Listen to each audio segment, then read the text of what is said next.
राम राम मंडळी, आमच्या गल्लीतून देवीची पालखी जाणार असल्यामुळे मी अशी रांगोळी काढायला घेतली आणि रांगोळी कंप्लीट झाल्याच्या नंतर हे तेज रफ्तारमध्ये अशी ऑटो आलं बघा माझ्या रांगोळी समोर आणि माझ्या रांगोळीचे हे हाल झालेत बघा.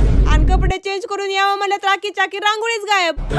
पालखी समोर फक्त येत जात होते, मग त्यातले काय माझे फॅन पण होते. तर मंडळी, तुम्हाला माहित आहे का, मार्गशीर्ष महिन्याच्या पौर्णिमेला देवी योगेश्वरीचा जन्म झाला होता आणि तिनं दंतासूर नावाच्या राक्षसाचा वध केला होता. म्हणून या महिन्यामध्ये देवीची पालखी निघते. दंतासूर नावाच्या राक्षसाचा वध करून झाल्याच्या नंतर देवी योगेश्वरी ज्यावेळेस थकून आंब्याच्या झाडाखाली बसली होती विश्राम करण्यासाठी, त्याच्यामुळे आमच्या गावाचं नाव अंबाजोगाई पडलं. तर अशी आहे आमच्या ग्रामदेवीची कहाणी. तर चला मंडळी, आपल्या दारासमोर देवी योगेश्वरीची पालखी आलेली आहेत. आपण तिचे खणा नारळाने ओटी भरून घेऊयात. आणि हा प्रत्येकाच्या दारासमोरून अशी पालखी जाते आणि प्रत्येकाकडून अशी खणा नारळाने ओटी भरली जाते तिची. आम्ही अंबाजोगाईकर या दिवसाची खूप मोठ्या उत्साहाने वाट पाहतो, कारण की देवीची पालखी स्वतः चलवून आमच्या दारामध्ये. तर तुम्हाला कशी वाटली दंतासूर मर्दिनी कुमारी अंबाजोगाईची कहाणी? देवी तुम्हाला सर्वांना सुखी आनंदात ठेवो. तर जाता जाता चॅनलला सबस्क्राईब करा.